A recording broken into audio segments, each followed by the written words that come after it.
And Chris, I think just before we dive in there, it'd be a really good idea to introduce ourselves too, because people have been Mm. putting that on the chat, and then we'll make a start. Chris, do you want to start? Yeah, so I'm Chris Giles. I'm the West Midlands lead for RE, teaching a secondary school here. So hopefully the internet won't go dead. It's fairly secure at the moment as the host. I'm still admitting people into the room as we talk, but yeah, a warm welcome from us both, and really looking forward to our guest speakers today and give you some national updates. Justine. Thank you, Chris. My name's Justine Ball. I will have been in contact with you for the links and the email address and the Zoom link for tonight. I work for RE Hubs, and I'm the Southeast lead for RE Hubs. And on the other days of the week, I work for Hampshire as their inspector advisor for RE. So I mainly look after primary schools there, which is my passion and interest. And really pleased to be with Chris to host this tonight and our fabulous three speakers, Nikki, Paul, and Matt. And big thanks to them for coming along. This is definitely one of the CPD sessions that Chris and I have noticed has got a lot of interest in it. Mm.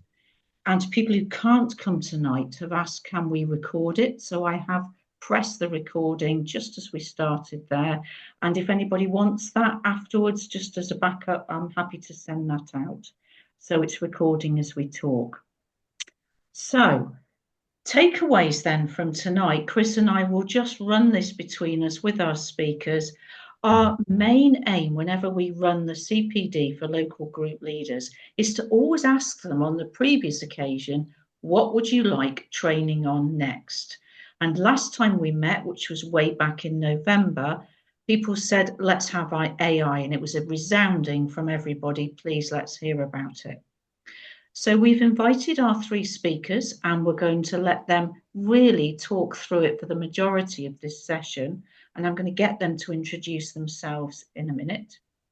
So our focus tonight will be using AI in our RE and sharing top tips, both from our speakers, from our perspectives, and in the chat bar. And once we've done that, we'll focus in the very last part of the session about sharing resources generally for RE. There may be things that you've come across that you want to share. That would be fabulous. Please do that. Any creative ideas, please share. And Chris and I will always do a small section on national updates and conferences and key dates. So if you've got things that we may not know about, please put them in the chat too. And we'll also share things from RE Hubs. Every time we meet, we'll just say, right, what are the top things for Chris on the website? What are the top things for me? So you get a feel all the time for what's new and what's different on RE Hubs.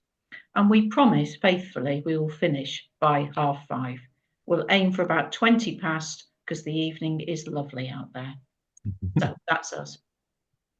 Thank you, Justine.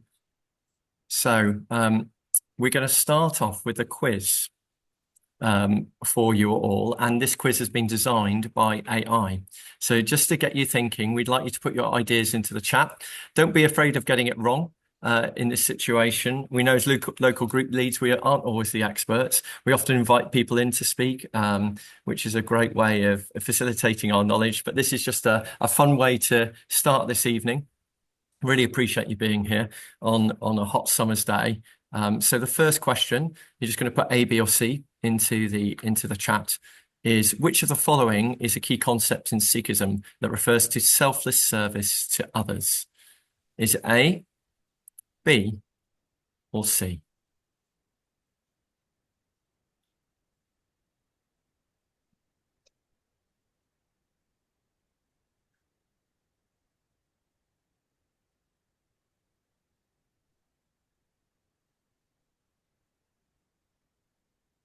Recording in progress.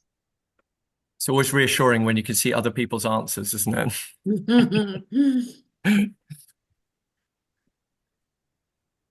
Right, the answer is, of course, B. So our second question, is what is the name of the Jewish festival that commemorates the rededication of the Second Temple in Jerusalem? Is it A, B, or C?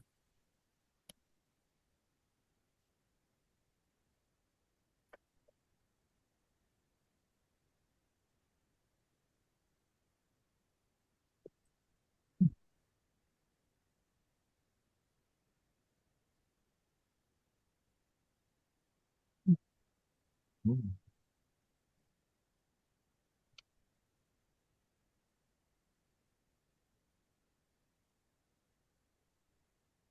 And then finally, in the Christian theology, what is the term given for the belief that Jesus is both fully divine and fully human? Okay, I think this might be off the screen, so on your display. You didn't put the answer there, Chris. Have you got it on yours, Christy? Justine, can you remember? Well, can anybody put it in the chat? Go on, Abigail. Yeah, there we go. I love that. I know. I'm upskilling. I'm expecting. Oh, Louise. With correct spelling, spag points.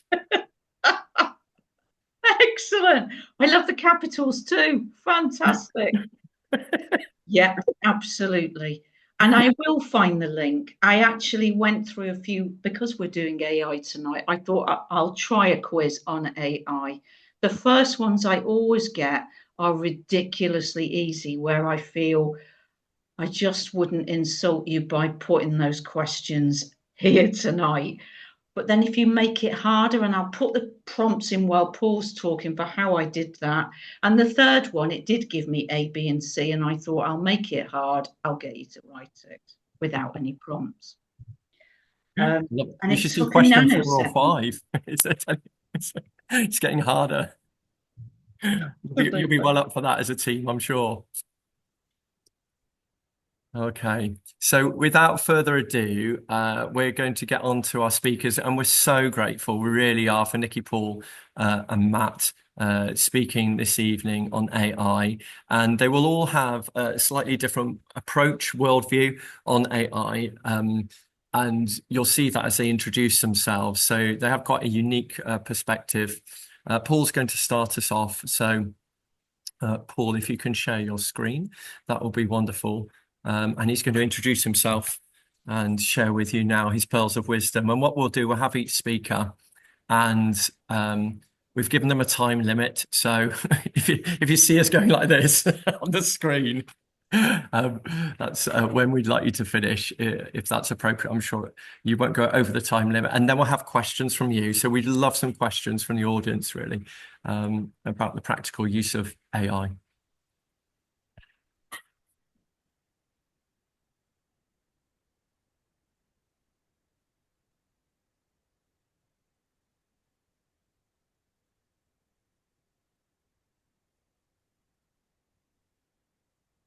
Hopefully you can all see Paul's screen now. There we go. Have you lost my audio? Sorry. Can you hear me now? Yes, we can. Yes. Perfect. Can you hear me okay? Yes, Okay. I can hear you. Sorry about that. No problem. Hi, everybody. So my name is Paul Hopkins, and I'm pretty much an ex-everything these days. Is that I'm an ex-teacher in primary and secondary, advisor, consultant, inspector, and I'm now working independently as an academic and researcher, having been in the universities for the last few years. And I'm going to have a more academic, I think, and research perspective to sort of set some overtone, which I hope will be useful. So just to define some terms that we're using, people talk about AI, but in fact, probably more appropriately, what we're talking about more is generative AI, which is slightly different. AI has been around for about 40 or 50 years, really. Generative AI for just under 3. It seems much longer than that, but it was only about 2.5 years ago that ChatGPT jumped onto the scene. Then we need to talk about LLMs, large language models, which are the algorithms or data sets that underpin the nature of generative AI. Again, if you've got questions about these, do pop them up later. Coming on sort of hard on the heels is a thing called AGI, which is artificial general intelligence, which is a bit different to GAI, generative artificial intelligence. And if we think about a timeline in terms of this, to say what's been defined as narrow AI or just AI, has been around quite a long time. Generative AI has been around, again, for about 4 or 5 years, but really on the sort of main scene for about 2.5, 3 years. You may have come across, and if not, I'll mention it later, the Chihuahua or Muffin test, which has been an interesting test of generative AI's capabilities. Artificial general intelligence, which will be AI, which is roughly equivalent to the power of a human in intelligence, although that's controversially defined, is expected to come along in the next 5 to 10 years. Super AI, which is algorithms that are capable of multiple human intelligences within the next 25 years. And then very controversially, the idea of a conscious AI, an AI that has a conscience, that has a soul, you might say, since we're in an RE meeting, probably within the next 30 to 40 years, but that's much more contentious. So I'm going to use this word quite a lot, courtesy of my teenage children, frenemy. We need to think of AI not as a friend or as a foe or an enemy, but as a frenemy. And then a little bit, very importantly, which is why I asked Justine the question about prompt engineering. So how do we actually work with AI, which is really important. And I developed a model on this, which is called PrEP, because it's got to have a good acronym. And this really is about the process you should go through when you're dealing with or creating using AI. The first is to not think of AI as a search engine. It very much is not. It's a conversational. That's why we have the term chat GTP. I didn't brought in fact, most amusingly, the French have just put up a new AI model called Le Chat, which again, fits in with that kind of model. So you think about your prompts, how you construct the questions that you're going to ask, and it's a more natural language type model, which is the real innovation. Then you need to refine those in having that conversation. So it's not just the first question you ask, it's a series of questions to refine the model. I'm hoping that when Nikki and talks about this, I think she's going to give some examples of how she's used that. We're going to refine those answers, and then we're going to explore, again, that further examination and questioning. So it's much more of a conversation with the algorithms to get the answers that you want, not just a one-off that you might have with a search. And finally, most importantly, perhaps, is you're going to have to proof that against your own expertise. So do the algorithms agree with what you're saying? And I'll come back to that. Now, I've set up a website to support this, and you can find the link there. And again, this is obviously being recorded, so you'll see it, but there's a sharing of that. And there are lots of examples and lots of other resources and materials on there. So I think there are two key questions to think about. The first then is, how can we develop a pathway when we're thinking about using GAI between the advantages and disadvantages? So we need to have nuance here. And again, it worries me that in many of the dialogues and discourses we've been having in education in the last few years, we've really jumped into a sort of, yes or no, A or B, black or white. And in fact, we haven't. We have to much more nuance about that, which is why, again, I'm using this word frenemy. The second question is, I'm going to propose this evening that actually RE in schools, therefore you as leaders in RE, actually have a special place in the discourse about how AI can be used and how it should be used within education and within schooling. So we can think about the advantages and disadvantages, concerns and advantages, and we also need to think about how AI is going to be integrated or hidden within the curriculum. Now, we know that these are some of the issues that are popping up. They're not particularly in quadrats, they're just there at the moment to give you an illustration. What we also know from all sorts of data and research is that students, pupils, children are using these technologies. So it's no good, and as I hope you are as teachers, but it's no good just pretending that it's not happening. It's very much Pandora's box. The box is open, it's out, it's there. So it's no good this staying in the hidden curriculum. It needs to be in the integrated curriculum. We need to think about how this comes in. And again, on the website, I've put up a model policy for both primary and secondary schools and how this might be thought about in terms of integration. That might be useful if you're having those conversations in your institutions. But this is not new. We've had these conversations about tech all along. Again, the kind of reactions that we have, doomsday, it's the end of the world type things. Socrates famously said that writing was going to be the end of intelligence and discourse, because how would people be able to do things they couldn't memorize and remember things? Ironic, perhaps, coming back to the discourses currently on memorization and that we're having at the moment. And the same with pens, and calculators, and the internet, and slates, and all sorts of things. And yet, I hope you find all sorts of technological tools really useful. The tool I'm using at the moment, a presentation tool, a really useful tool. In the same way, data analysis tools, as an academic and researcher, I couldn't be without those. Spell checkers, grammar checkers. So it's a tool that we use, and that's the important thing to remember. I'm not going to go through all of this, but there are some mentions in the curriculum assessment review, since there's so much in our mind at the moment, I think, for all of us, about the use of AI. And again, this actually is not bad in terms of its nuance. So there are some positive things in saying how this should be incorporated in schools, and some concerns and some warnings. So again, both of those. Right, so I want to situate this then basically in the knowledge forms that the Ofsted report talks about in terms of RE, although these aren't only ways of defining knowledge by any means. I'm sure you're used to these, so there they are. So I think that these come about with AI is, first of all, thinking about substantive knowledge. So what is the learning language model? What is the algorithm, the data set drawing on for its knowledges? What sources is it using? And more importantly, are those, in American this term, weird, which is Western, educated, industrialized, rich and democratic? And that's a worry, isn't it? If that's the only sources which we're drawing on for our language models. We know, for example, there are problems with facial recognition software AI because it's drawn a data set which is much better at recognizing differentiation in Caucasian faces than it is in African faces. And that's led to a lot of miscarriages of justice, for example, in that field. In terms of ways of knowing, again, we're asking those epistemological questions. what approaches are driving the algorithms? What are the philosophical, moral, and ethical ways of thinking that are driving the kind of algorithms we're thinking about? And then last, in terms of personal knowledge, very much back to ethics and moral questions. What ethical moral frameworks are being drawn on in terms of goodness or badness or positive or negative? And those are, I think, quite important ways of thinking about RE. As I mentioned, those epistemological models of substantive discipline or ways of knowing a personal knowledge are not the only frameworks for knowledge by any means. So I put up on the website just here are some examples of the kind of things that people are doing with GAI in the RE field. And again, these are just giving you some sort of range of the purposes and the processes which you might like or you may dislike. The first one is one that personally I think is fantastic, getting AI to write your children's reports. And about you, I was never a great fan of a report writer. When I first started teaching in secondary, before I moved to primary and HE and various other times, I, like many RE teachers in secondary, had 4 times as many classes as the science teachers, the maths teachers.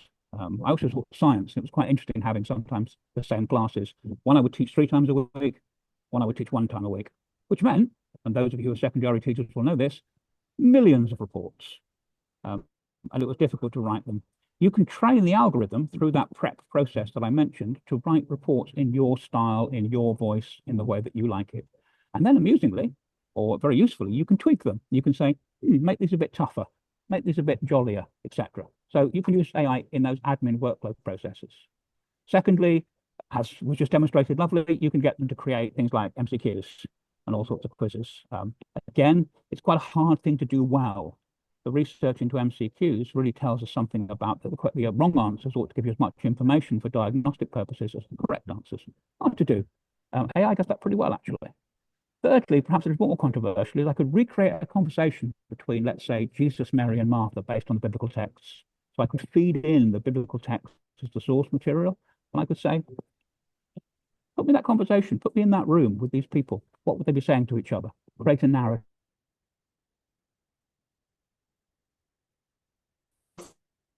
Use the AI in a creative way, or creativity in this way of saying, I want the pupils to construct a place of worship. Now, we've talked about this, we've worked in our classes about the kind of ideas that underpin what should be in a place of worship, but I don't want the children to spend a lot of time drawing, because the drawing is not the purpose of the activity. So what I want to do is quickly, the conversation with the AI allows a picture to be created by the AI, but from the children's own descriptors. I can see the results of that. And then fifthly, I could use the AI to paraphrase or to condense a long article, a long piece of reading.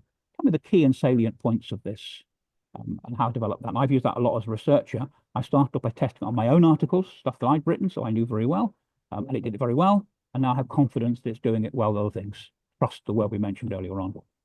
And this is one of my favorite quotes about AI, which is, I don't want it to, to do the drawing and the painting and the poetry. I like doing that. I want it to do the washing up.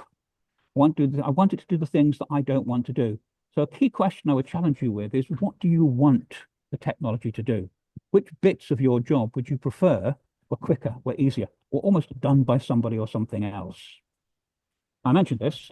I think that RWE has a special place, and I think so because it brings a skill set. You bring a skill set with you that allows us to enter into the discourse about AI. The first is RE is really good about dealing with controversy. We have a history and a skill set about dealing with controversial issues, controversial questions. So we know what kind of questions to be asking. We know what kind of ways to be thinking about that kind of model. Secondly, there are epistemic questions in AI and humanness. What does it mean to be human? Can a machine become human? That idea very much of consciousness and conscious AI. Again, RE is very good at dealing with that idea about questions of humanness, of divinity, of soul, and those important questions that we know children like to explore, and that sits inside this framework as well. Thirdly, there are obvious ethical and moral questions to do with GAI, and I'll come back to those very briefly in a few minutes. And again, RE has that great framework of dealing with ethical and moral issues. We have those skill sets. Fourthly, RE is used to dealing with questions about claims and authenticity and the idea of truth. And truth that doesn't sit in that simple Paris is the capital of France truth. We're used to dealing with truth claims like Jesus is the Son of God, not things which are provable by methods which may come under the scientific method. So we have, again, a set of use of philosophical tools, ontological tools, etc., that we can use to look at the idea of authenticity and truth. And then finally, RE is particularly good at narrative. I mentioned earlier on about using GAI to create narrative, but RE is very good at dealing with narrative story, which again is something that AI does itself. It creates narrative and stories. So where does this leave us? Well, it leaves us with a whole bunch of opportunities, I think. Definitely reduction in workload opportunities, in creativity, as I mentioned, in assessment opportunities, in creating assessment, even starting to be looked at in marking assessments. So that's fairly new work, but it's happening quite rapidly. In security, in looking at data, and in personalization of teaching and learning. The threats are ironically almost identical. So very briefly, you may come across Cowen's research. Cowen's research was very interesting. It looked at domestic changes in the 1960s when washing machines and vacuum cleaners were brought along, because that was going to reduce, I apologize for this, but this was the research, women's work in the home in the 1960s because of these wonderful tools. That's what it did, was change expectations. So rather than vacuuming your carpets, rather than beating your carpets twice a year, you're expected to vacuum your carpets twice a week. And again, one of the concerns is that the AI may increase expectations, for example, on assessment, become something which becomes very frequent rather than as it currently is. It challenges creativity, short than just getting the AI to do the work, or us rather than doing that ourselves. It questions that nature of reality and humanity. It does offer real important questions around security in terms of privacy, in terms of bias and hallucination. Again, if you've got questions about those terms, I'll come back to them. And then lastly, there are environmental concerns around AI, with water usage and power usage particularly. But where may this go? And again, this does depend very much on whether institutions and governments and departments of education allow this to happen. But the first is move to a more autonomous learning model, where learning becomes more personalized, more open. It becomes something which there'll be an engagement with a personal tutor. So there's an individual learning assistant which every child has that they can draw on to help them with their work when they want it, not just, as it were, one teacher with 30. And then for the teacher, an individual teaching assistant for every teacher to help them support the kind of workload and models. In wider futures, as this goes on, these are the kind of areas that AI is already talking about in terms of developing and explaining. And ultimately, probably within 5 to 10 years, not a huge amount of time, development of human-computer interfaces. Already the work that people like Elon Musk is doing with Neuralink, but actually we are integrated with the technology as something we don't use a keyboard to access, or use a voice to access, but actually is done just by thinking. That may excite you, or it may terrify you. So will it replace you? No. But Arthur C. Clarke famously said, oh, sorry, I clicked twice. Arthur C. Clarke famously said that any teacher who can be replaced by a computer ought to be. So that's the finish. There's a little QR code there, which again, you'll be able to access. That's an access to the website, support materials. I'd be really pleased and thankful if one thing you could do for me is to fill in the little survey. There's a link on that website to a survey on your own use of GNAI, which I'm using as part of my own research. And I don't know if you took part in it, but there was my own little model, which was part of a little challenge that was going around a few weeks ago to create your own little model or doll. So there's me. So I hope that gives you a sort of starting place and some thoughts. I was asked for 15 minutes. That was 14 minutes and 38 seconds. Thank you very much. Paul, that was brilliant timing. Thank you so much for that. And great. Chris and I were just discussing as you were talking, what we'll encourage you to do is put questions in the chat. And then at the end, when all of our three speakers have spoken, we'll deal with the questions and anything that occurs to you. So if that's okay with you all, we will move on. But thank you so much, Paul, for a great introduction there. Thank you. So, Nikki, would you like to go next, please? I can do, yes, right. Lovely to have the positive feedback there, Jane and others as well. Thank you. I should have just added to that. If you want to come back at a later point, my email and contacts are also on the end of the slide. Always have to pick up things later on. Sorry, Nikki. Thank you, No, Paul. don't worry at all. Am I good to go? You are. Oh, amazing. Okay, so at the age of 50, 49 maybe, I discovered TikTok, and I sometimes get tips on using AI on TikTok, as well as following lots of accounts about gardening and wigs. I've been using it to find out more about AI. And a few weeks ago, there were loads of people all over TikTok who were teachers who were saying, I'm using Gamma and it's making all my PowerPoint presentations for me and it's saving me, you know, hours and hours of time. So I thought I would have a go at using Gamma to make this presentation for you guys. And so it isn't by any means a perfect presentation. And some of the formatting is a little bit odd, and the images are not images that I would have chosen. But I thought it would be a bit meta to kind of use AI to give you a presentation about AI, and then we could see what kind of things it produces. And I'm also not particularly tech savvy. On a good day, I'm just about punching at average. And so I thought it might be useful. I'm not casting aspersions, but it might be useful to hear from someone who's trying to work out how to use AI for herself with, at best, average IT skills. So I'm going to show some things that I do sort of in my everyday role. So I have two bits to my job. So 3 days a week. I'm a teacher and a head of department at Heatherset Academy just outside Norwich, and I teach years 7 to 11. And then the other side of my role is I'm a trust lead. So I do teach training, school visits, curriculum writing. General RE Dog's Body is basically me for the other 2 days a week. So some of these are general RE Dog's Body jobs, and some of them are teaching jobs. So this is probably what I use it for the most in my day-to-day teaching, is I've just started teaching GCSE again, and my students study GCSE Hinduism. And those of us who teach GCSE will know that like quoting scripture, particularly for the Dharmic traditions, is really difficult because there isn't just a Bible.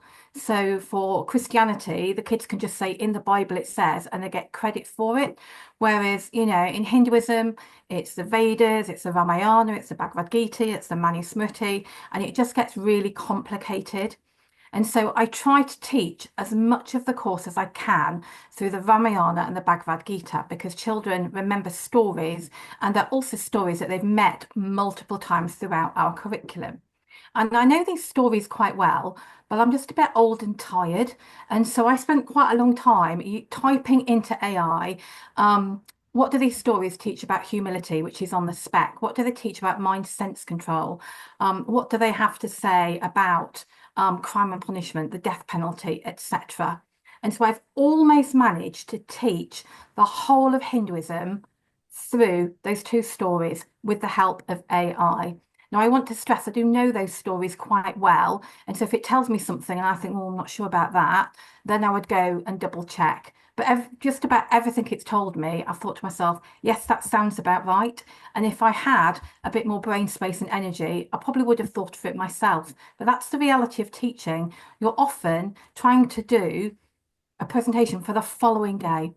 And, and you've already taught 6 lessons, so you're really, really tired. So for example, our students can write about how Rama shows humility because he accepts his parents' instructions to go into the jungle and he doesn't challenge them. They talk about Hanuman's humility in that him showing loving devotion to Rama and Sita. They know about Ganesh's humility in that he agrees to be a scribe for the Hindu scriptures. I didn't know that myself, but there's lots of sort of really memorable stories but within those 2 bigger books. And so, in a Hindu paper on Tuesday, my students said it really helped them that they weren't having to use brain space to remember which book, because they were usually going to 2 or 3. I would imagine that would even be useful for Christianity, because again, we know the answers, but we're just tired, aren't we? And so perhaps, picking something like Parable of Sheep and Goats, and just keep asking questions to link it. So you're using one story for lots of things and conserving brain space and simplifying. Something else I do a lot as a classroom teacher, but also when I'm writing resources for other schools, is I use AI to create model answers. And Paul was talking before about it's what you put in. And I would say over the past year, I've got a lot better at crafting prompts and being much, much more precise about what goes in. So I will say something like, I've got 13-year-olds and I want them to write about what the nativity story reveals about the nature of Jesus, and I want them to refer to shepherds, and I want them to use these keywords, and I might even give the sentence starters. Now, it sounds like quite a lot to put in, but for someone like me, who's a little bit dyslexic and I have typos everywhere, it just means that it's phrased right, and it's consistent.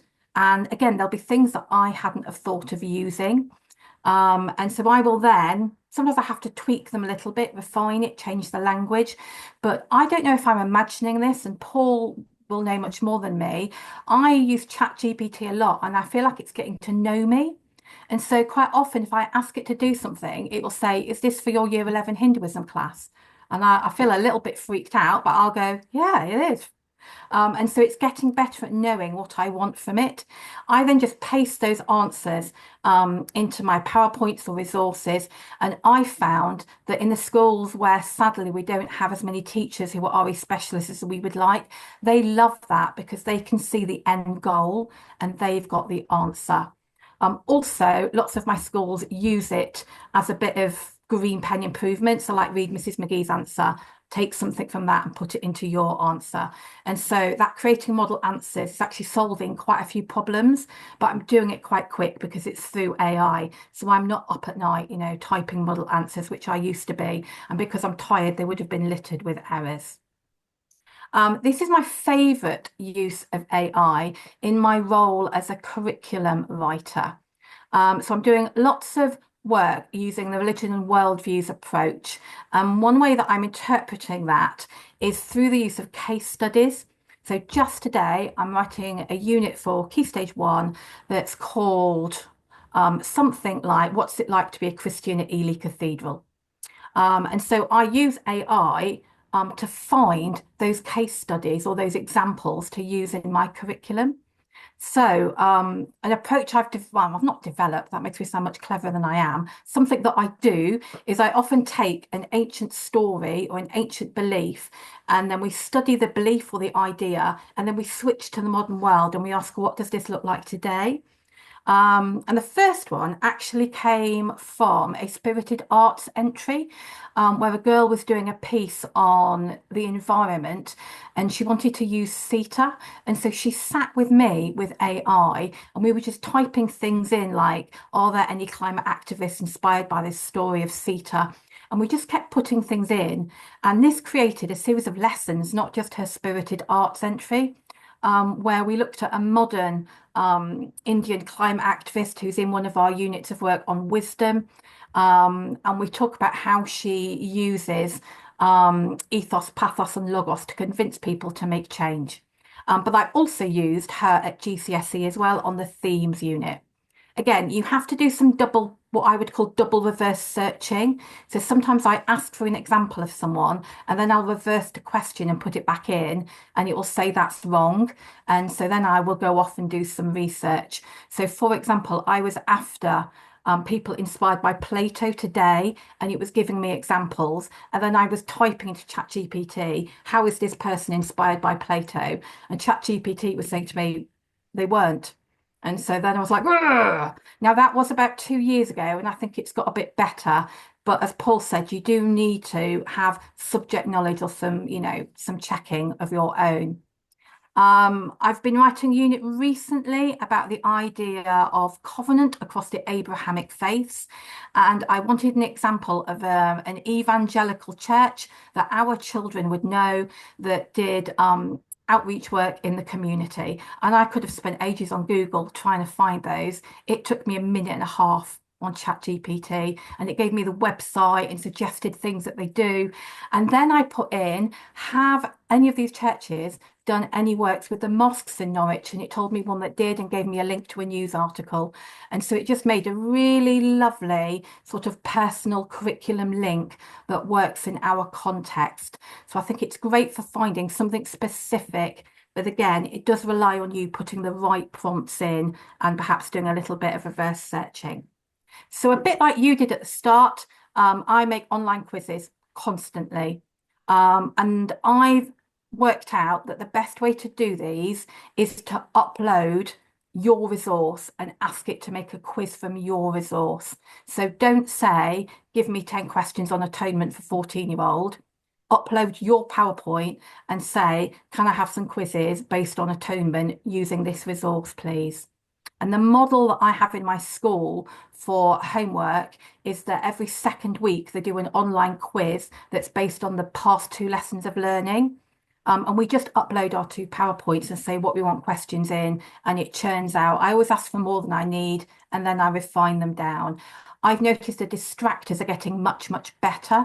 So when I was first doing this, the distractor answers were like, you knew it wasn't that. But again, I think because it's using my PowerPoint, it's getting alternative answers from my PowerPoint. And so it means it's making the students think a little bit harder because they're hearing words that they heard in the lesson, but they're not the right answer to the question. So yeah, I do this. I'm building up big bank of quizzes, and then I won't have to do it again, hopefully, for a number of years. And then we also, whatever you use, whether it's Forms or the Google equivalent, that will usually produce a nice little summary that will say, this is the question that your cohort struggled with, this is what they can do. And so that means that my team plan the next steps in the classroom based on what we're told about the quiz that they've done at home that's literally taken seconds to produce. And I think the golden grail in teaching, I visit lots of classrooms, is that responsiveness. I don't think you see it that often because it's hard to do. And so this is a way that we can adapt our lessons to meet our students' starting points, if you like, but it's not taking us a long time. This one is a game changer for me because I'm crap at taking minutes. And then like I have the meeting 4 weeks later and I'm trying to remember what on earth I said. So what I do now is I just save my, I tell people I'm doing this because again, I think there's a privacy ethical issue here, but I say to my CLs, do you mind if I save the chat from the meeting and put it into ChatGPT? And so I give ChatGPT my agenda, so it's got the headings. I give them the chat log, and then it puts them together and it creates minutes, in seconds actually. And again, I might need to do a little bit of tweaking, but my boss thinks I'm so organized. Please don't record this and send this to my boss because he thinks I make my own minutes. I don't. ChatGPT does for me. He says, oh, you give such detailed records of your meetings. And I'm like, oh, you know, I'm committed to my job. I am committed to my job, but if I can find a quicker way, then I will. I've recently updated all of our Key Stage 3 assessments, and a weakness in our curriculum was that we said that we have a disciplinary curriculum, which I think that we do, but then our assessments weren't really testing those disciplinary skills. And so we started with our philosophy assessments and we wanted to move away from, you know, tell me 3 things that you know about Socrates, which isn't really philosophy, to actually, I want you to think philosophically in this assessment. And so I got ChatGPT, for example, to create conversations, and then the students have to find the logical flaw in the conversation or to come up with a question to challenge someone. I also got ChatGPT. I mean, again, I could do this, but I'm often working in the evening when I'm tired. I got ChatGPT to reduce all our arguments for God's existence down to nice syllogisms. And then I put those into the assessment, blanked out a word or 2, and the kids have to say which argument of God it is. And then the one that's missing, they have to create their own syllogism for. I think they're much better assessments. And also it means we're not as essay reliant. And so the teachers love me because they're not marking essays, they're marking short questions. Now, something I wish AI could do, and I've seen chat on the Facebook groups that it can do this now, is I wish that AI could tell me which are the untested topics at GCSE. When I've tried to do this, it's really rubbish at it, but I've seen people say that they can do it. So I have a spreadsheet that I have made that has taken me an awfully long time. And then I put the topics in and it churns out examples of 12 marker questions for me. And again, I think because I use it so much for my GCSE planning, it produces really good questions because I'm inputting so much and so it knows the course. I also use it, I'm sure I'm not the only one. Sometimes I like create an assessment question and it's just a bit rubbish. And someone else reads it and it doesn't make sense. And so I often put my assessment questions into AI and just say, would a 12-year-old understand this? Because I'm a 50-year-old RE teacher and what makes sense to me doesn't necessarily make sense to somebody else. I also use it all the time for making mark schemes. So again, I put in quite detailed explanations of what I want to do, the number of marks available, and it creates the mark schemes. And I've noticed over the past year, those mark schemes are getting much clearer. I don't know whether that's advancement in AI or just I'm becoming AI's best mate. The other thing I was doing this just today, I asked AI, how would you explain worship to a 5-year-old and give me some examples? I have to do a lot of primary curriculum writing, and I'm not a primary specialist. And so I do that with real humility. And it just saves me emailing my primary teachers all the time and saying, would you just have a look at this? I still do that, but I don't have to do it quite so much. So I do a lot of, how would you explain this to a 12-year-old? Can you take this topic from GCSE themes and just bullet point me what Hinduism teaches and what Christianity teaches?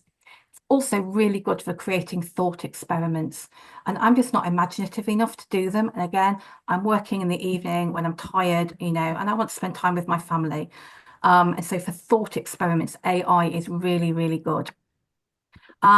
This is one that again, I went to the Teachers Talk Radio event, and I don't know his name, the primary teacher that's like dead famous, who's always on TikTok again, my second hangout. He recommended Notebook LM. And so what I do is when I create teacher guides, so the way that our curriculum works is at Key Stage 1, we have teacher guides that the teachers use to teach from. But then from Key Stage 2 up, we have student anthologies, and then we have teacher guides with tips. And so I put my teacher guides into Notebook LM, and it turns it into a podcast. And it sounds like real people talking. I think it helps that it's a man and a woman, so you've got difference of voices. And it summarizes my unit of work in a 10 to 15 minute podcast.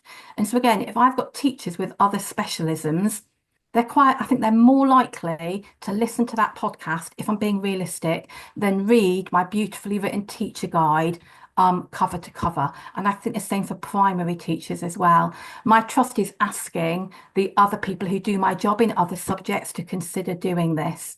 I think you could also use it for revision. For GCSE students, one of our schools is doing that, doing podcast guides for English literature. And also, if they access the original, they can ask it questions. So can you explain that to me again? The other thing I love is that they're like really cheerful. So they keep going, this is a really fascinating unit of work. Oh, what a great idea this is. And so it makes me feel better when I listen back to them, because there's just someone saying how great I am. But they're just really, really good, and they do sound real. When it was suggested, I thought it would be robotic and awful, but they are. You feel like you're listening to, I don't know, The Rest is RE or whatever the podcast equivalent would be. Nikki, And then this is you're just almost out of time. this is my last one, Justine. So Thank you this very is much. the I'm last sorry one. to interrupt. No, don't worry. And I want to, Paul has mentioned this, I want to give a word of caution about images, because I had some AI images in a GCSE lesson about protecting the environment, and they tore strips off me. And they were like, do you know how bad for the environment this is because of the water that's used for cooling down? And so I create fewer images than I used to. But I used to use it a lot for creating images because I could get exactly the picture that I wanted, and it's copyright free. What I do use it for still, though, is I create characters for Key Stage 1 because I'm using those over and over again. So I feel like it's a little bit more ethically justifiable. And I use AI to help me not just create the image, but to create the character, partly because I've run out of people to base them on. So lots of my characters were based on people I knew, but this was one that I made last week. And this is for that Key Stage 1 unit about being a Christian at Ely Cathedral. And AI helped me create a backstory. So I asked AI about migration patterns into Ely, and if someone was a migrant, where were they likely to come from? What kind of job were they likely to do? And it told me that the second biggest migrant population in Ely is from Africa. They're likely to come from Nigeria. It told me about Nigerians working in the NHS. And so I created this backstory of this character that I'm using in this unit of work. Again, it would just take me ages to look up census data and news reports, etc. And then I've also created her parents, and AI has helped me create a backstory with the parents. And so again, it helps me do that religion and worldviews thing where Chioma, whose name means God is good, I think, and I only know that because AI told me, I'm not saying that all Christians do this, but this particular family that I've made up at Ely Cathedral, this is how they worship, and this is what it means to be a Christian in this particular family. Again, it's one of my favourite things that AI does. I've now finished. Thank you. Thank you so much, Nikki. That was brilliant. So informative, practical. Well done. Round of applause. Thank you. And without further ado, over to you, Matt, and then we'll have some questions. Oh, this is all right because people have already mentioned some of my bits already. Um, so can everybody see that display behind me? Yeah, see it really clearly. Yeah, that was AI. So I was inspired. I saw something on Facebook about almost a year ago, and I knew the teacher that had done this Marvel background. He's head of department in Hampshire. Justine will know who he is, John Hamer. So I bumped into him at an event that we were doing in November. I said, "How did you get that done?" And he goes, "Well, all he did was put in the superheroes' names into ChatGTP or GTP, whatever it's called, and he said, yeah, and I just got the descriptions from there. So it's all about religion and worldviews in the Marvel universe. So I just typed the superheroes' names in, came out with the idea. And as I'm a bit of a comic geek, I knew already, and I just couldn't be bothered to spend 5 hours doing this. It took me about half an hour to make that display. And that's how I often use ChatGTP and other things. So I also use Copilot, and I use another AI, GAI, so I'll now use it thanks to Paul, called Perplexity. And that was introduced to me by Claire Clinton, who introduced the whole evening to us. And she said it's one that lawyers often use because what they use there is, and I love Perplexity, it gives you the sources it's used to create your piece of work that it's done for you. So it will give you the references, and then it will give you a good summary at the end of where they found it. So I often use the generative programs on the internet to help me design a summary page for a particular topic. Say I was teaching worship in Buddhism, Theravada, and I couldn't be, I wanted something fresh, so I'd go on and I'd type in, and the more specific you can have the question or the prompt, the better the answer will be. And I look at it as you're training your generative AI, you're training it to be better for you each time you use it. And as Paul said, it looks at your internet history and it looks at the algorithm of your searches and it starts drawing from what you want to know. So I created that and it's brilliant. And then Paul also put in the chat about using generative AI to create stories. And well, not stories, to rewrite stories for particular reading ages. So I did this earlier on with one particular story, but we always have within, and I'm going to share it. So can everybody see these two stories on the screen? So this is an 8-year-old. This is for a reading age of an 8-year-old and a reading age of a 14-year-old for the parable of the Good Samaritan. And it was done within 5 minutes of each other.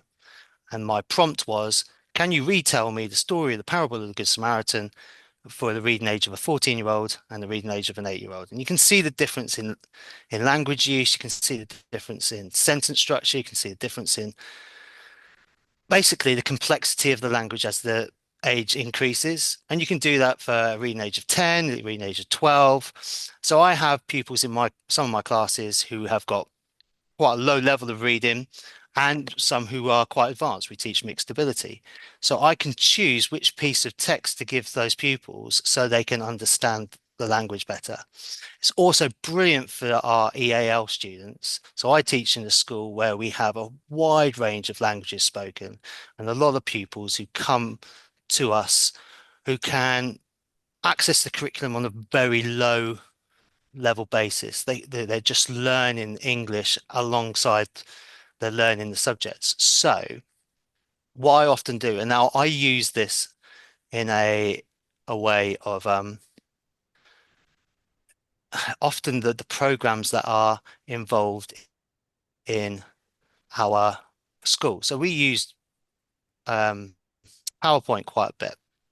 And there's an option on PowerPoint that we can often have our words that we're speaking translated into different languages. It's been on there for a few years, but Microsoft are making refinements to this all the time. So when I'm actually in a lesson, it will actually translate my words into the language predominantly that I might have EL students in, and so got a lot of Polish children in my GCSE group, and I tested this out on them, and basically I said, "Is what I'm speaking actually what is coming up at the bottom of the screen?" And a couple of my Polish girls at the front of the classroom goes, "Yeah, that's amazing, sir. It's amazing how quickly that you can speak and we can read along with you and we can understand the words. As you can see the words in Polish coming up at the bottom of my screen." And it's fantastic for them. And it's fantastic for some of the learners that they can actually read along with what I'm saying, even though I might stumble over some of the words, they still pick it up. And that has helped a lot, so many of our pupils, certainly those who are just struggling with maybe the speed that I speak in lessons, or maybe the clarity of the words, and it's fantastic. And you can play about with that quite a lot in lessons, and you can actually talk to the pupils that you have in your classroom, or the schools that you advise, and see where the issues are coming from. So I have a Kurdish pupil who understands Arabic, doesn't understand English as much, and he will follow along with a lesson in Arabic with me in lessons. And that's a use of AI, which is available to pretty much all of us that we might use. So yeah, I found that it was a really good way of just making my lessons a bit more accessible. Another way that I've used AI recently, now partly I did this for my holiday, but because I was at a loss to knowing where I would see. Can everybody see my key features of St. Paul's Cathedral? So I went on to chat and I typed in, "I'm going to visit St. Paul's Cathedral in London with a group of 15-year-old children," and it came out with the key points for me to go and have a look at, a little bit of information, who might be buried there in the crypt, what kind of subjects it might fit in with, and it came out with all these other parts. Brilliant. And then it will probably, if I go back and ask it, can it create a worksheet? Can it create the order of places to visit? I actually did that for my holiday in Turkey this year, and it was fantastic because it gave me a day-by-day itinerary of where I could go. But it's brilliant for planning school trips. It's brilliant for certainly if you're like us in Hampshire, we have to upload a temporary itinerary before we go on any school trip, be it abroad or within country. We can actually have, look, we might not have visited, but this is a way that we might actually take that trip on. And then I'm just trying to work out which is the next one.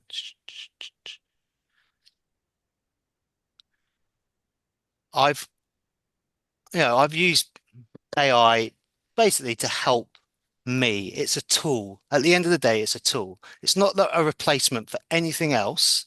It's a tool that we would use. I can remember at the very beginning of my teaching career, we had these wonderful things called interactive whiteboards, and everybody went crazy about installing these interactive whiteboards with the interactive whiteboard pen. I'm now teaching in a school. We have no interactive whiteboards. We have whiteboards, or we have big screens. That's it. It's a tool. It's a tool that we use, and if it's used well, it can really improve the learning within our classrooms. But like everything, if it's used badly, it could be another fad that might fall by the wayside within that school. But at the moment, I'm quite positive about it. And that's pretty much my presentation. I thought I'd show some practical parts on there, which I did earlier on today for you. Thank you so much, Matt. It's absolutely brilliant. And thank you hugely to our three speakers. Paul, you started off with a lovely academic research-based bigger picture. And Paul and Nikki, you've just given us some really good practical ideas to go away with. I've learned so much today. I don't know about any of you guys out there, but this presentation would be so useful for local group leaders, and we'd love to have questions now. So please put your questions into the chat. Do unmute yourselves if you want to ask specifically Paul, Nikki, or Matt questions, and when they need to go. But thank you so much. They're volunteers, not conscripts, so we really appreciate it, guys. And while people are thinking of questions, and there is one we can come back to. So I'm so pleased we had all three of you, actually, because you've each given a different perspective and a different idea. There's so many ideas there that actually I feel I need time to process those in a really positive way. It's been fantastic. There are so many uses, and I can see that I've only thought of a few, but you all have really generated so many ideas there. Thank you for that. There was one earlier on, and Chris and I will look in the chat as we go. It was from Fiona, and it sort of was a really interesting question about if you create something, is it then available for others out there? And Paul started to respond to that by saying, assume it might be. I don't know if any of our speakers want to add to that or come back to it in answer. Paul, do you want to start off? Yeah, let me start. Unfortunately, like many of these questions, it's a piece of rope question, piece of string question, because firstly, it depends on the platform you're using. Again, we tend to use this term GAI as though it's a single platform. Matt mentioned Perplexity. Nikki was mentioning Notebook LM. There are 10 to 15 main platforms being used at the moment, and then hundreds and hundreds of apps. And they all have different biases and different usages. Probably the safest thing to assume is that anything you put into ChatGTP is going to be not publicly public, but in terms of your search history, in terms of Google. You basically don't put anything in there that you're not willing or happy might be shared or might be used in the algorithmic processes. Now, again, for example, with ChatGTP, they're quite open about the fact that they use the data. Part of the reason why they offer the free version, for example, is they use the data that you're putting in to develop and refine the algorithms. So you also have to be careful. The flip side of this is what you're putting into this, you have permission to share. So Nikki was talking about her own materials, for example, in terms of books and such like. I just caution you, Nikki, I'm sure you are aware of this, but just check, for example, with your institution that they are happy that that information is being put out there because of copyright issues. There are one of the big ethical questions around this. The New York Times is currently suing Sam Altman, ChatGTP, for billions of dollars. I mean, US lawsuits are always billions of dollars around the use of the New York Times archive, for example. Most LLM models are drawn from internet data. So we have to be careful here in terms of what you're utilizing. To say the baseline assumption is that it's the old adage, which I hope you're all aware of, is don't put anything online that you're not willing, as it were, to stand in the street and shout. Thank you, Paul. Interestingly, I don't really understand what this means, but my trust is building what it's calling a bot. And so we're putting in basically anything the curriculum. So anyone who does anything I produce or my equivalents in the other subjects. So all of our anthologies are going into there. All my lesson resources are going into there. Anything I produce is going into there. My husband jokes that sounds like I produced my own redundancy, which makes me a bit scared. But I wonder if that's why they're doing it, Paul, so that it's all internal and we're not putting our stuff into external. I don't know. Yeah, it's hard to know in a sense what. So there are, you might also have firewalls. So a firewall basically is a security measure built around a set of data that you may to give limited access to. It sounds like your trust is doing is building a data set that perhaps students or teachers can interrogate. Yeah. So basically, it's a sort of sub GAA model that sits inside of that. And again, it's very hard to know exactly without thing. It's a complex area. That's, I come back to this terms of nuance and such like. It's it just with all these things, be careful. If you're really old like me, there was a program called Hill Street Blues, which always started off with, hey, be careful out there. I would never put in, because it's supposed to do data analysis, but like I'd never put any, I know this is obvious, but I think it's worth saying, never put anything in with student names or, and anything like that, or, staff point. names or, yeah. If you look at, again, the website that I put up, the link, there's a draft policy, a model policy, both primary and secondary, and that's a really important point, Nikki, thank you for that, is that just be really careful with anonymity of data that you're putting up there. I tend to use it for report writing and such like for models. I've just used first names, or again, what you do is you put in A to Z, but you have a list on a different database, a secure database, or, a secure part of your computer, where you can then know that pupil Z is Nikki and pupil Q is Matt, etc. Thank you for that, folks. And the answers are brilliant as well. I think we've answered Louise's question. Matt, I think you've answered it there in the chat. But Louise, if there's anything else, come on the mic and ask, please. Otherwise, I think we've probably covered that one. Yeah, thank you very much. I having it written down like that helps me. So thank you very much for that. I could show you. It's very easy. If I just see, this is the share thing. If I was to, we've got that on the top bar. We've got the slideshow, and then we've got that always use subtitles click. And if we just click on there, it will come up, and then we can do the settings, and we can choose where we place it, what microphone we might use, the languages, etc. The one problem is, which I sometimes find, if I have a particular child that might be a bit distracted during the lesson, it does come up with me telling them off. So it will come up, and some of the Polish kids at the back may laugh and giggle away. But other than that, I think we have a culture week at school where we celebrate people's backgrounds, and they come in their traditional dress, etc. And it's a great way of inclusivity as well.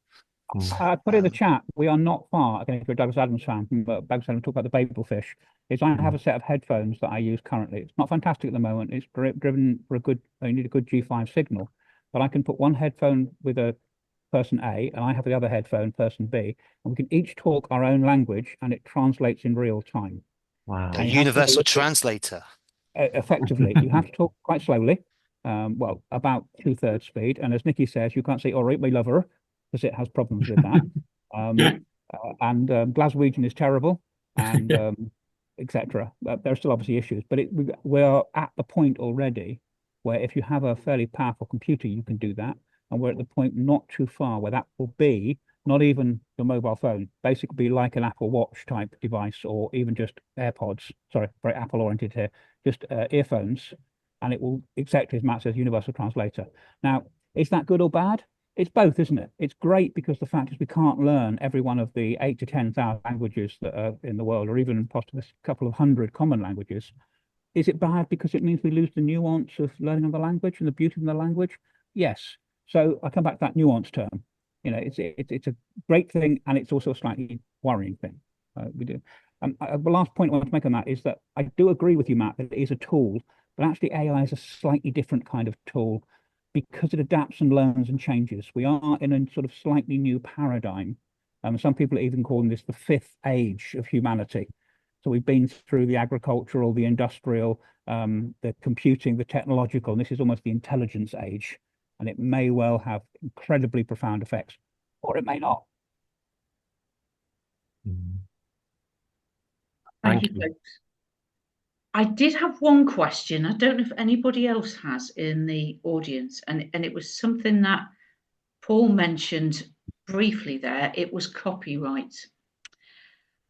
Because it just strikes me, teachers using it in school where it's for children has a particular use, but if you're using it then to make money or to others make money from it, do you think there is going to be a lot of cases regarding who owns this, particularly with data that's,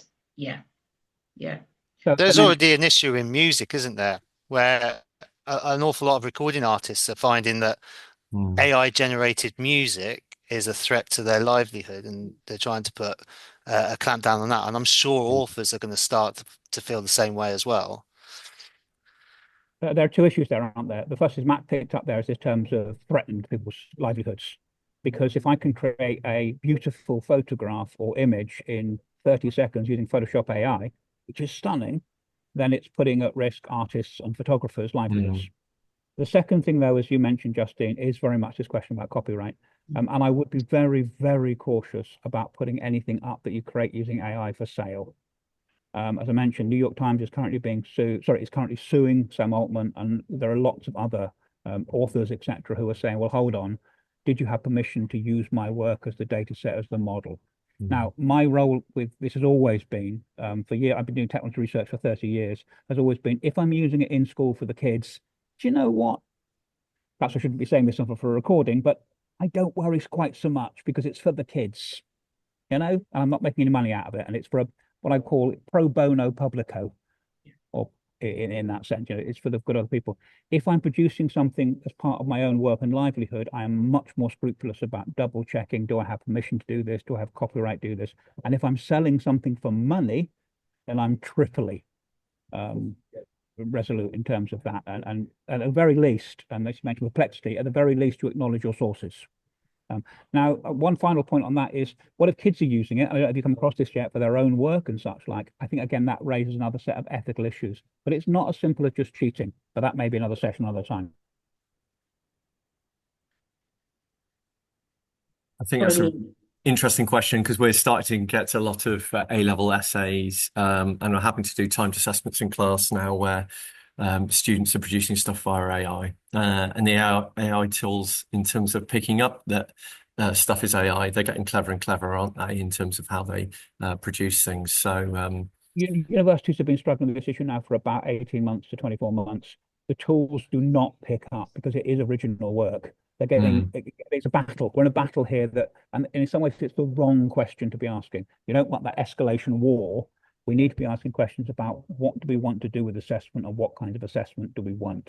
It's a different thing. In the same way is, you wouldn't criticize me for using a power tool to drill holes in a wall and not using a hand drill. You'd say, well, that's the appropriate tool for the job. However, you would criticize me if I drove my car 50 meters down the road to the corner shop to buy some milk, and rightly you would criticize me. So I think it's that question of, those are the questions you need to be asking, not simply, how can we stop them cheating? No, thank you. Any other questions that people have got before our good friends sign off at all?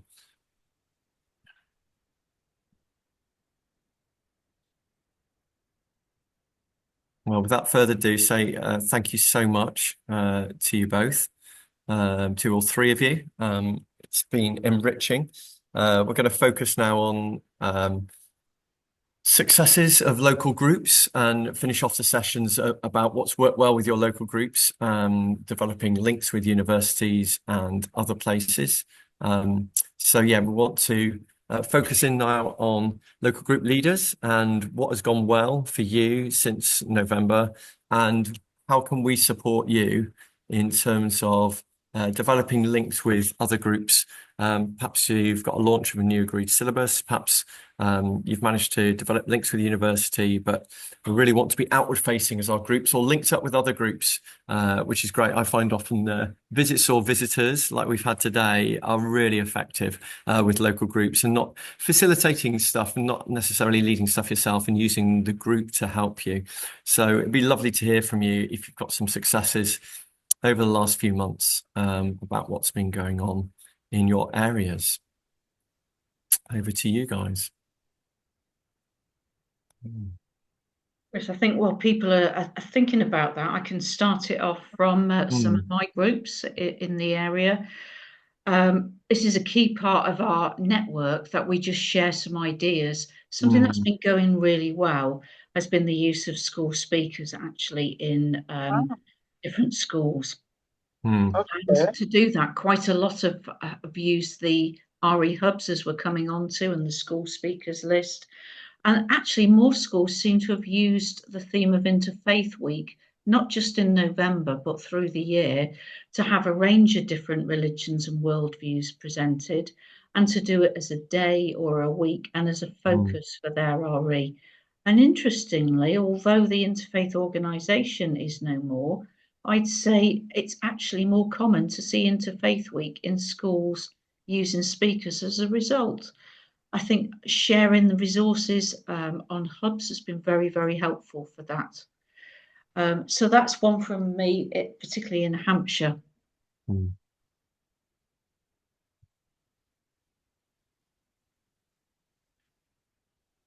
Just getting some comments from others about heading home. Yeah, Nikki, thank you. There's a great RE podcast on Interfaith Week. The RE podcast series that Louisa runs has been very, very popular, hasn't it? And lots of people sign up for that. So that's something I notice. I also teach history and advise on history. There are many more podcasts for history than RE that I've found. So podcasts on RE, brilliant to see. And thank you, Jane. You've invited some of the school speakers to come to my local group meeting. Brilliant. I think the more we do of that, the better, actually. And it feeds into what Nikki was saying earlier about real life case studies. Sometimes a misconception is that, particularly with younger children, RE might have been something religion, something that happened in the past rather than today. Certainly that's what I found with master's research with very young children. So anything covering present day contemporary religions is really important. Can I just say as well, Justine, we have a local RE hub in Worcestershire. So we have a local hub, and we also link strongly with our diocese as well, who run quite a lot of courses and things like that. So we've just attended one on teaching RE, teaching Christianity from a global perspective. And also they've just launched their new syllabus as well a few weeks ago. So there was a big RE conference on that as well in Worcester, which was very, very well attended, which was great to see. Speakers from RE today. So it's quite a vibrant activity actually in our area. And we're a middle school, so we liaise as well with the first schools and the high schools, and we sort of have pyramid meetings where we get together and share transitions and what's working well and what it looks like in the different settings. So it's quite a lot of good communication happening, which is nice to see. That's absolutely brilliant to hear, and thank you for sharing that. And if anybody else has got examples, please do share. John's put in the chat there a very good comment that although the Interfaith Network might not be funded anymore, look in your local area, as our Norfolk one is still going, which is fantastic, John, to hear. And when we come on to show the website, in fact, we'd probably better do it in a minute, Chris, because time is running away with us. We'll show you some of the things on there that actually is really helpful for you, and we'll add to all your comments there. So yeah, thank you for that, Chris. We'll come back to those other bits in a minute. So Chris and I, as RE Hubs leads, we're often asked by people, what's new, what can support us? And actually the comments that John has made there and Louise there about what's happening locally feeds into how the website can help you. Because Louise's comment about what's happening locally, the calendar is really useful on RE Hubs to advertise what you're doing. If your event is free, our advertising's free. If it's not, there's a small charge. But if you click on the button at the top, get involved, there are forms there. So if you've got something like Louise was saying about a conference that you want to advertise, if it's a paid conference, we might charge something small to advertise that. But if you click on there, there are forms, and you can put your event in there and it goes to us. It directs to the right lead depending on the area, and we then put it on the website for you. And that's a great use of the calendar. So John was saying in the chat, you know, we have things in Norfolk. Fill in that get involved form, it will go on the calendar. It's really helpful. And a real positive today is that a lot of our things are virtual. So although they might be based in an area, actually often we find people come from all over to RE Network meetings and RE events, and we're always welcome. So that calendar, really helpful.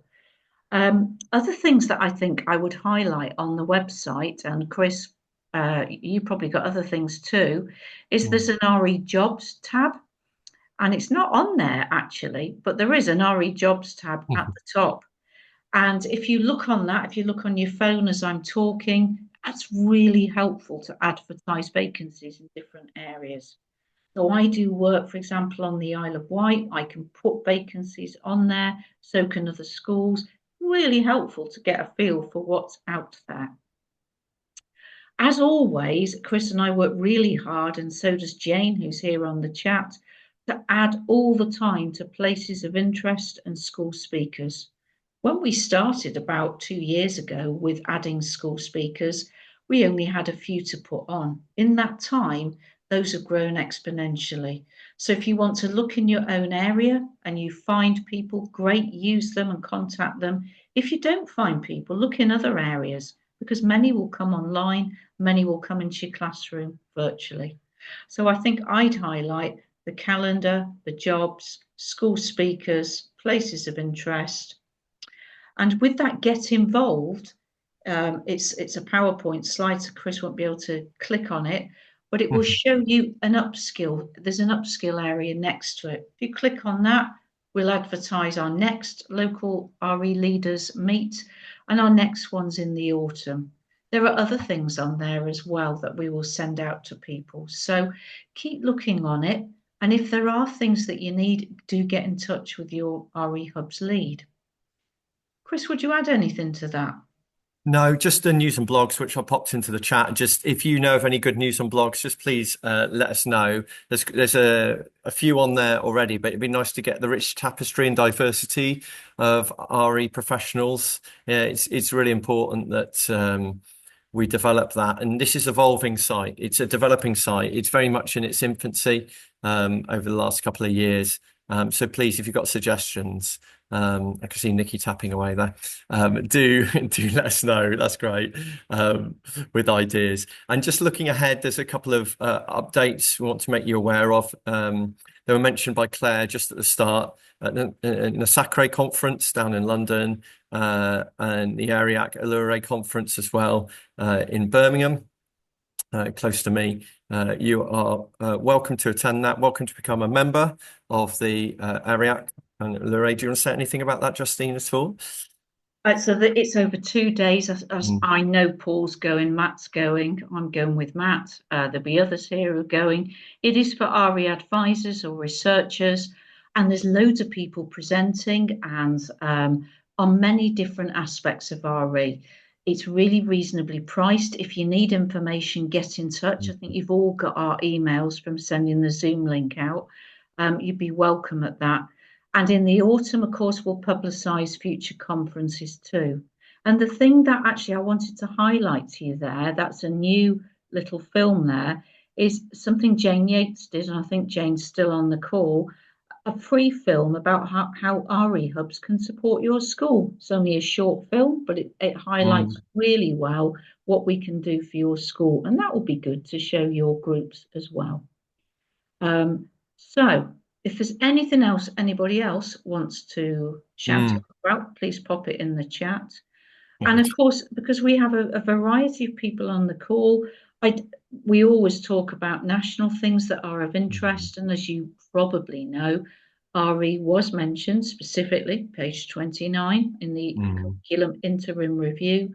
We're awaiting the full curriculum review, aren't we, which is labelled for the autumn. And it does highlight, gives the longest call really to RE right at the end there, page 29. So I've put you that in, you want to share it with your groups, and that second bullet point summarises it really well. Evidence suggests a lack of national agreed content has led to national disparities in the quality of provision. I can hear you all nodding, even though I can't see you all. Of course it will. So it's going to review what's happening next. And I note the comments in the last bullet point there about different types of schools. Those who are religious, those who aren't, what other types of schools remains to be considered. So that's out there currently on RE. It's still business as usual for all of us, isn't it, really, for the moment? But it's useful to share that with you. And thank you, Paul. The ARIAC conference, I should have said that. It is in Exeter. It's been in Birmingham for many years. So this year it is in Exeter, and it'd be really lovely to see many of you at that. Now, Chris, we are nearly at 5:25. We always finish with any last thoughts, any last comments, and also to help us, what would you like to see in our next webinar for local RE leaders, probably October, November time? If you've got thoughts, please put it in the chat. It is so helpful to Chris and I and Sima, who we work with very closely, and good to see Sima, I think he's on the call. If there's something you want us to think about, please put it in the chat. Without your input last time, we wouldn't focus on AI. So yeah, if there's anything currently that you're feeling strongly about, passionately about in the RE community that you feel you want support from as a local group leader, I've learned a huge amount as a local group leader today, and I'll be going back to my group and sharing a lot of the ideas that have been shared today. So please, if you have anything, it'd be really useful if you just type that into the chat. And at this point, I'm going to stop recording, and I'm going to thank you all for your comments, your queries, your questions. And if you leave with a thought for next time, that would be wonderful. But I'm going to stop because it looks quite nice weather out there, and I'm sure you want to leave and have a cup of tea and go on out. Thank you so much, folks, for attending. Thank you. Thank you to Chris. Thank you for everybody in the audience. Yeah. And thank you so much to our speakers. Been brilliant. Absolutely brilliant.